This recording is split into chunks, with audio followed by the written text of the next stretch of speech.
शनिवारी 22व्या भारतीय संविधान गौरव सोहळ्याचे उद्घाटन एमआयएमचे प्रदेश अध्यक्ष तथा खासदार इम्तियाज जलील यांच्या हस्ते पार पडले. अखिल भारतीय भिक्खू संघाचे राष्ट्रीय कार्याध्यक्ष भदंत डॉक्टर गुरुगुप्त महाथेरो व भंते पय्यावंश यांच्या मार्गदर्शनाखाली झालेल्या कार्यक्रमाचे अध्यक्ष म्हणून प्राचार्य डॉक्टर मोहनराव मोरे होते, तर प्रमुख वक्ते म्हणून प्राध्यापक डॉक्टर भगवानराव वाघमारे यांची उपस्थिती होती. तर प्रमुख पाहुणे म्हणून जाकीर कुरेशी, पोलीस निरीक्षक प्रदीप काकडे, उत्तमबया खंदारे, अनिल खरगराटे, हर्षवर्धन गायकवाड, ॲडव्होकेट रवी गायकवाड, प्राचार्य राम धबाले, धम्मा जोंधळे, दादाराव पंडित, अखिल अहमद, प्राचार्य केशवराव जोंधळे, सय्यद मोईन, ॲडव्होकेट इम्तियाज फिरोजलाला सह आदींची उपस्थिती होती. प्रारंभी डॉक्टर आंबेडकर येथून भारतीय संविधानाची भव्य मिरवणूक काढून त्या मिरवणुकीचा समारोप डॉक्टर आंबेडकर चौक येथे करण्यात आला. या मिरवणुकीत बंडू गायकवाड यांच्या पंचशील नाट्य ग्रुपने संपूर्ण मिरवणुकीत लेझिम व संविधानावर पथनाट्य सादर केले. या पथनाट्याने पुणेकरांची मने जिंकली. गौरव सोहळ्याचे संयोजक प्रकाशदादा कांबळे यांनी उपस्थित मान्यवरांचे स्मृतिचिन्ह व सन्मानपत्र देऊन स्वागत केले. खासदार इम्तियाज जलील बोलताना म्हणाले की भारतीय संविधान या देशाचा आधारस्तंभ असून संविधानाचा जागर केवळ भारतच नसून जगातील 120 देश करतात. प्रभू रामाचा आदर आम्हीही करतो, पण मोदी यांच्याकडून देशातील जनतेला भ्रमित केला जात आहे. विविध संस्थांची भीती दाखवली जात आहे, पण आम्ही घाबरणार नाही, कारण आमच्याकडे काहीही नाही. डॉक्टर बाबासाहेब आंबेडकर यांनी लिहिलेले संविधानाची मूळ प्रत संसदेच्या ग्रंथालयात आहे. ती आपण पाहिली व वाचली आहे. आगामी काळातील निवडणुकीत त्यांना त्यांची जागा दाखवावी असे आवाहन त्यांनी बोलताना केले. कार्यक्रमाच्या प्रारंभी शाहीर विजय सातरो यांच्या प्रबोधनपर गायनाचा कार्यक्रम झाला. प्रास्ताविक प्रकाशदादा कांबळे यांनी केले, तर सूत्रसंचालन दादाराव पंडित यांनी केले. आभार उत्तमबया खंदारे यांनी मानले. कार्यक्रमासाठी गौरव समितीने परिश्रम घेतले. कार्यक्रमासाठी मोठ्या संख्येने संविधानप्रेमी उपासक उपासिकांनी हजेरी लावली होती.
हिंदुस्तानी नाम हमारा है, सबसे प्यारा देश हमारा है.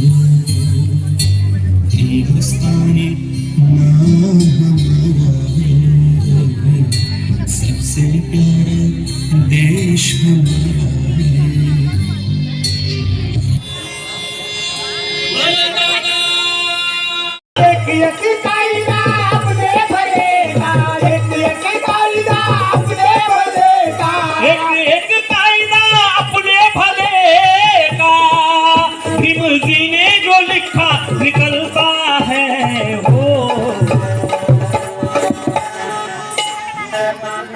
इस देश का हर छोटा बड़ा इंसान झुकता है वो संविधान के आगे.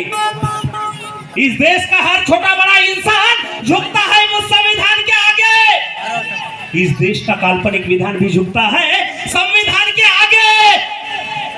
राम मंदिर का फैसला जब कोर्ट में साबित हुआ, तो ये साबित हुआ कि अरे भगवान भी झुकता है इस संविधान के आगे.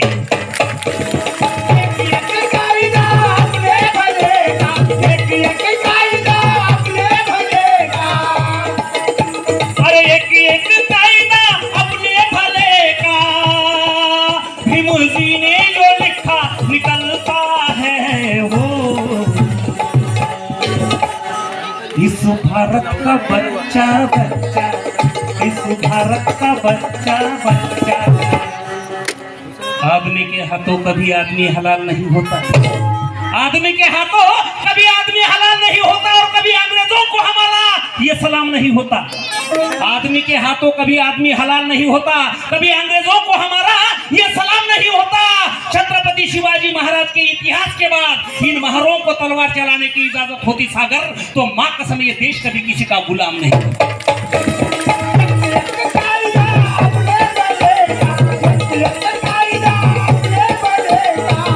एक कायदा अपने भले का, भीमजी ने जो लिखा निकलता है वो। इस भारत का बच्चा बच्चा, इस भारत का बच्चा बच्चा, मेरे भीमजी के टुकड़ों पर पलता है।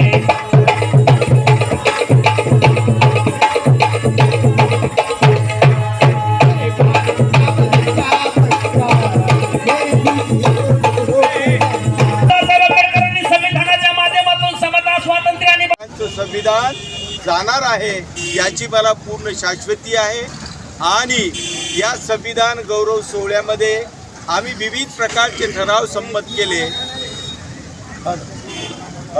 त्यातला याने शासनाने शासकीय निमशासकीय शाळा आणि खाजगी शाळा या सर्व कार्यालयामध्ये खाजगीकरणाचा घेतलेला निर्णय गरिबांना शिक्षण नाकारणारा आहे, तो ताबडतोब रद्द केला पाहिजे असा आम्ही ठराव घेतो। नंबर 2, आपल्यामध्ये देवाच्या धर्मग्रंथाच्या शपथेऐवजी भारतीय संविधानाची शपथ घेतली पाहिजे। इतकंच नव्हे तर न्यायव्यवस्थेचं कामकाज सुरू होत असतानाच भारतीय संविधानाची शपथ घेऊन न्याय व्यवस्थेच्या और अगर संविधान को बचाना है तो 2024 के अंदर मोदी को भगाना है।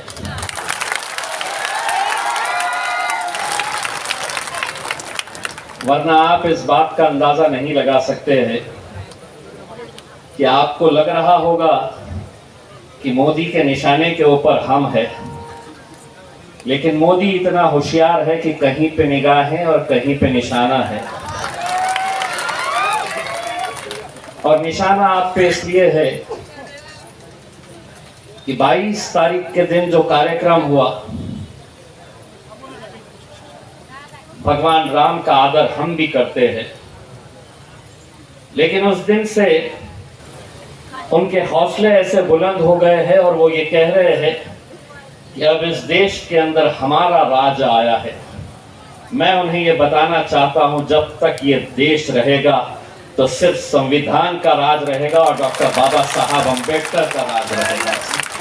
और उसी संविधान को ये बदलने की जो साजिश चल रही है, उनके निशाने के ऊपर बस यही है कि कैसे डॉक्टर बाबा साहब अम्बेडकर ने जो संविधान दिया, और एक ऐसा संविधान दिया कि जब पिछले साल इस संविधान का उत्सव मनाया गया तो सिर्फ भारत देश के अंदर नहीं, दुनिया के 120 देशों ने हमारे संविधान का जश्न मनाया जो डॉक्टर बाबा साहब अम्बेडकर ने दिया है। लेकिन आज आप भी अच्छी तरह से जानते हैं इस देश की सच्चाई क्या है। हिंदुओं को मुसलमानों से लड़ाओ, दलितों को निशाना बनाओ, यही चल रहा है। लेकिन एक बात मैं कहना चाहता हूं, इस देश की लोकसभा के अंदर 553 लोकसभा के सदस्य जाकर बैठते हैं। अगर तुम्हारे हक का, तुम्हारे अधिकार का,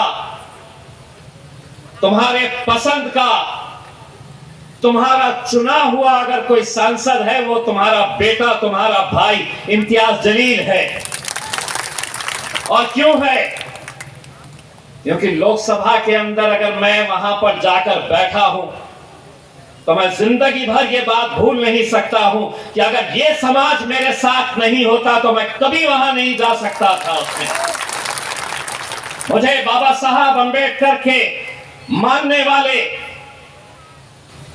जितने भी मेरे दलित भाई हैं, अंबेडकरी समाज है, बुद्धिस्ट समाज है, जिन लोगों ने मुझे ताकत बख्शी थी, आज उसी की ताकत की वजह से मैं आज उस लोकसभा के अंदर जाकर बैठा हूं। ये चिंता मत करना कि आंकड़े कितने होते हैं, तुम्हारे कितने लोग वहां पर जाकर बैठे हैं। उनके 300 है, लेकिन उन 300 के ऊपर हम 2 भारी पड़ते हैं। असदुद्दीन, वो ताकत हमें मिलती है तो संविधान से मिलती है जो डॉक्टर बाबा साहब अंबेडकर ने दी है। आज तो बोलने का अधिकार भी हमसे छीन लिया जा रहा है। अगर कुछ बोले कि आ जा रहे हैं, पुलिस को गुलाम बना लिए, ईडी का इस्तेमाल कर रहे, कभी इनकम टैक्स का इस्तेमाल कर रहे। अरे हम गरीब लोग हैं, हमारे पास कुछ भी नहीं है, तुम कुछ भी कर लो। हम बोल इसलिए रहे हैं कि हमारे ना आगे कुछ है ना पीछे कुछ है, तो तुम कितनी भी ताकत लगा लो, हमारा कुछ टेढ़ा नहीं कर सकते। बाबा जी का ठुल्लू देंगे हम तुम्हारे हाथ में। आज ये सच्चाई नहीं है कि आज इस देश के अंदर कोई भी अगर आवाज उठाता है, ईडी वाले पहुंच जाते हैं। तुम्हारी आवाज कैसे दबाई जा सकती है, कैसे तुम्हें कमजोर किया जा सकता है। एक उदाहरण देता हूं, जिस टीपू सुल्तान की तस्वीर को बाबा साहब अंबेडकर ने अपने संविधान के अंदर लिखा है, रखा है, तुम जैसे गुंडे मवालिया कभी देखे हैं, कभी पढ़े हैं संविधान? ये समझ रहे हैं कि हुकूमत हमारी आ गई तो अब हम कुछ भी करेंगे। उनका सरदार जो बैठा है वहां पे, मालूम है ना सरदार कौन? मित्रों, भाई और बहनों, नौटंकी, उसकी अदाकारी तो देखकर शाहरुख भी शर्मा जाता। नासिक के मंदिर में आए साहब, अकेले झाड़ू लेके अकेले मार रहे, ना फर्शी पे कचरा है, कुछ नहीं दिख रहा, लेकिन अकेले झाड़ू मार रहे। मैं उसी वक्त प्रार्थना किया कि जिंदगी भर इस आदमी के हाथ में झाड़ू दे दे, ये सरकार चलाने के लायक नहीं है, तू झाड़ू ही चला, बेहतर रहेगा। ऐसी ऐसी बातें आज हमें देखने को, सुनने को मिल रही है। मेरा यह कहना है कि इस मुल्क के अंदर कानून अगर बना है तो सबके लिए बना है। ऐसा नहीं है कि दलितों के लिए अलग। हम जरा सा बोल दे